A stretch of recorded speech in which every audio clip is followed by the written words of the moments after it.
Okay. Hi everyone. So this is another topic, how we can start using the inline style and inline template for the component. Okay, हा एक component आहे की जो आपण last topic मध्ये बघितला. आणि या component मध्ये जर तुम्ही बघितलं, we are having external files, not inline files. Okay, what is inline? Inline means I don't want to write my CSS code in external file. Instead, I wanted to write that code in a inline file. Okay, as a inline CSS. So how we can do that? Is it possible to not use external CSS file? Yes, that is possible. And then same applicable for the applies to the HTML file as well. Like I don't want to write the HTML code in external file. जसे मी तुम्हाला म्हटलं की what is the entry point of the component? So TS file. So सगळ्यात अगोदर तुमचा TS file मध्ये cursor येणार. इथं आल्यानंतर we will check की एक्सटर्नल HTML फाईल कोणती आहे, एक्सटर्नल CSS फाईल कोणती आहे. ओके, so या ठिकाणी I don't want to use external HTML, I don't want to use external CSS. Instead, I just wanted to write HTML and CSS code in this file only. So same file can contain code of HTML, code of CSS, code of JavaScript. That's it. So one component, one file. That's it. असं होऊ शकतं का? Yes, that is possible. So let's create a new component called as teacher list. Okay, and in that component we will use inline CSS and inline HTML. So how to create that inline component? आपल्याकडे काही commands आहेत. So let's fire some commands. या ठिकाणी okay, बघा काय करायचं तुम्हाला की सगळ्यात अगोदर ng जनरेट कंपोनंट, कंपोनंटचं नेम इथपर्यंत तर सेम टाकायचं, फक्त पुढे 2 dash 2 minus minus inline style असं मेन्शन करायचं. That's it. मग जर आपण असं मेन्शन केलं then it will create a new component without external CSS file, because we have mentioned I wanted to use inline style. So ng create, sorry, generate component teacher list. Okay, minus minus inline style असं mention करायचंय. hit enter. Once you do that, it will create a new component called as teacher list, and then that component will not have CSS file. बघा, अगोदर आपल्याकडे 1 2 3 4 अशा 4 file create झाल्या होत्या. आता आपल्याकडे 3च फाईल क्रिएट झाल्या, HTML, TS for testing, TS for JavaScript code. मग या ठिकाणी CSS फाईल आहे का? नाहीये. So what is the difference between how we can add the CSS then? तर या ठिकाणी बघू आपण, आता मॅच करू, दोघांचं कंपॅरिझन करू, टीचर्स आणि स्टुडंट्सचं. तर स्टुडंट मध्ये 4 फाईल आहेत. ओके आहेत. टीचर मध्ये किती फाईल आहेत? 1 2 and 3. Okay, so where I can write the CSS code then? So if I go to the TS file, this will be the entry point. So you are having now array. Okay, style as an array. And इथं काय होतं मग? style URL as an array. म्हणजे काय? If I want to use multiple CSS file, I just need to add the external references, comma separated in this array. Okay, but I don't want to use URLs. I wanted to use direct CSS. So that will be a style, and I can write my own classes, CSS classes like this. So या ठिकाणी अगोदर असं लिहायचं. Let's say माझ्याकडे class आहे, क्लासचं नाव असेल dot colour red, असा एक क्लास आहे. ओके, अँड याची CSS प्रॉपर्टी सगळ्यांना माहिती काय असू शकते? आपलं CSS चे लेक्चर झाले. So if I want to make the red colour of any of the contents, HTML contents, so you can use color as a property, red is a value. Now this class I wanted to use in HTML page. So if I go to the HTML page, या ठिकाणी मी लिहिलं again h4 class, या ठिकाणी लिहायचं color red. Okay, क्लासचं now. I wanted to use this teacher list class somewhere. So how I can do that? या ठिकाणी जायचं, let's say app component, मला या ठिकाणी टीचरची लिस्ट टाकायची. So I will use that list like this, app teacher list. Okay, तुम्ही म्हणणार की सर हे कसं कुठून सापडलं तुम्हाला? जायचं इथं component डॉट TS फाईल मध्ये, इथं मिळेल तुम्हाला app teacher list. Same selector या ठिकाणी कॉपी करायचा, go to your app dot component dot HTML file, use that as a HTML tag, and this will get printed here. Okay, teacher list. बघा output, refresh, teacher list दिसते. Okay, now we have printed the teacher list, but also along with that the colour of this text is now become red. Okay, कसा change झाला? By using the inline CSS. Okay, inline CSS कशी आपण right केली? या ठिकाणी जायचं TS फाईलमध्ये, इथे गेल्यानंतर सॉरी टीचरच्या TS फाईलमध्ये जा, या ठिकाणी तुम्हाला इनलाईन CSS दिसेल. This is inline style. Okay, now external style तुम्ही कशी वापरणार मग? जसं की आता हा स्टुडंट लिस्ट नावाचा पेज आहे, याच्यामध्ये मला या ठिकाणी ग्रीन कलर टाकायचा, क्लास कलर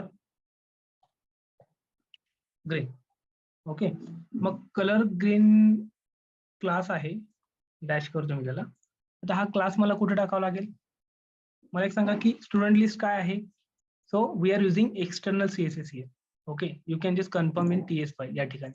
मग कोणती फाईल आहे याला अलाइन केलेली? तर ती फाईल आहे student list component dot CSS. मग मला कलर ग्रीन नावाचा क्लास या फाईलमध्ये टाकावा लागेल. कोणत्या? या एक्सटर्नल फाईलमध्ये. तर तो वर्क करेल. जसं की अशा पद्धतीने कलर ग्रीन, याची प्रॉपर्टी पण मी या ठिकाणी लिहितो, कलर कोलन ग्रीन. ओके, असं लिहिल्यानंतर जर तुम्ही रिफ्रेश केलं, तुम्हाला या ठिकाणी या स्टुडंटचा कलर ग्रीन दिसेल.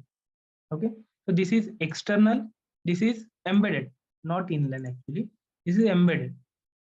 ओके, मग एम्बेडेड का म्हणतोय मी? कारण की हे पूर्ण कॉम्पोनंट मध्ये एम्बेड केलेलं. आणि इनलाईन काय असतं मग? इनलाईन म्हणजे डायरेक्ट त्या कॉम्पोनंटच्या त्या ठिकाणी जाऊन, जसं की मला 3 नंबरचा हा लिस्ट आहे, त्याला डायरेक्ट स्टाईल नावाचा ऍट्रिब्यूट वापरून तुम्ही CSS लिहू शकता, जसं की कलर येलो.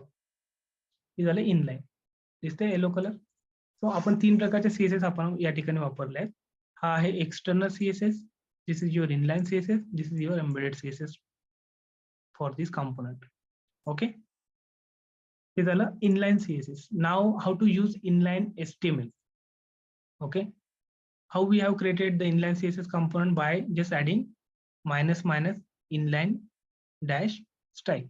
ओके, असं केल्याबरोबर तुम्हाला काय करता येईल? मग त्या फाईलची गरज नाहीये, या फाईलची CSS फाईलची. Instead of that you just need to use style tag here, style property here, and this will be an array of your CSS. Okay, मला अजून दुसरा क्लास लिहायचा आहे, मी या ठिकाणी लिहू शकतो इनलाईन क्लास. ओके, आता HTML कसं वापरायचं इनलाईन बघा. Let's create a new component without CSS and without HTML. किंवा एक काम करूया, with CSS and without HTML असं क्रिएट करू.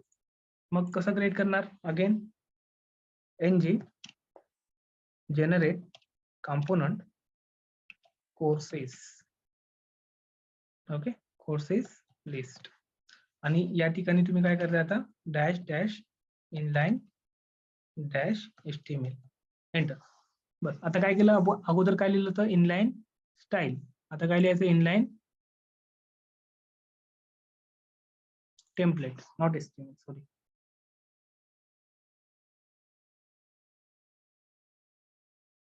एंटर.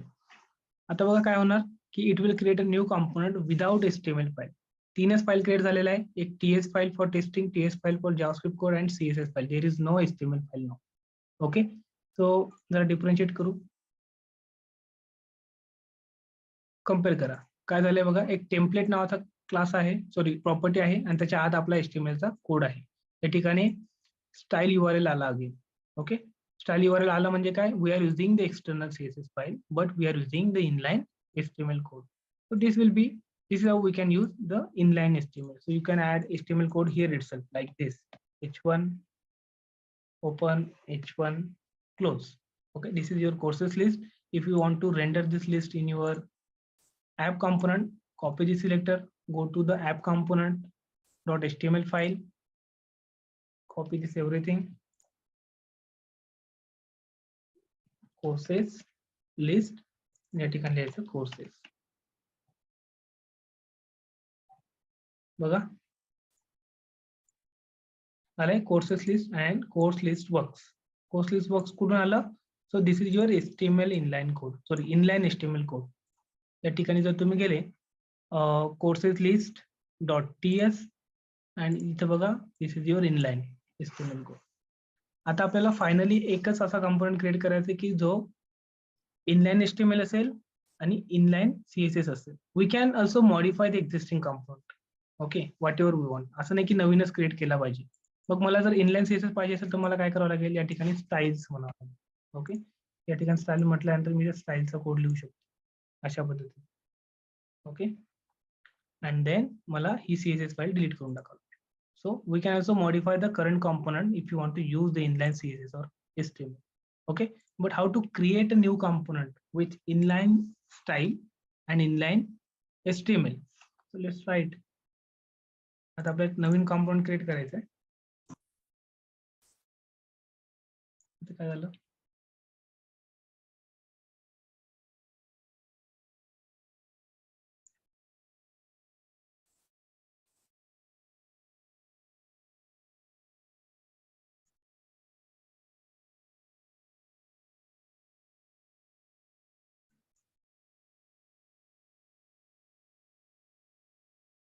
Just recompile it. बहुतेक काहीतरी वेगळाच प्रॉब्लेम आहे. Control C and then ng7.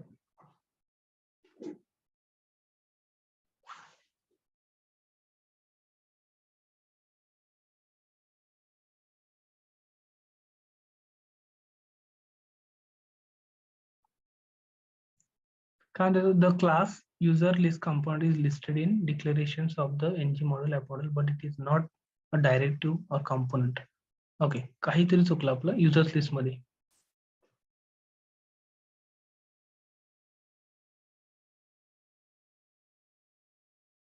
Yes, काय चुकलंय बघा. या ठिकाणी आपण युजर लिस्ट 2 हे रिनेम करून टाकलं. फक्त युजर लिस्ट ठेवलेलं आहे, इथे पण तसंच ठेवलेलं आहे. आणि या ठिकाणी आपण 2 ऍड केलेला होता. So it was not able to finding those file in directory structure. So that's why that error. Okay, आता ती एरर गेलेली. नाव आपल्याला काय करायचंय, we wanted to create a new component without CSS and without HTML file. So एकच file बनेल, that will be your component.ts file, and that file will take care of everything. Like it will take care of CSS, it will take care of HTML, even it will take care of your TypeScript or JavaScript code. So how to create such component? सगळ्यात अगोदर काय करायचं, या ठिकाणी असं लिहा ng generate component. आता आपण करूया एक नवीन component.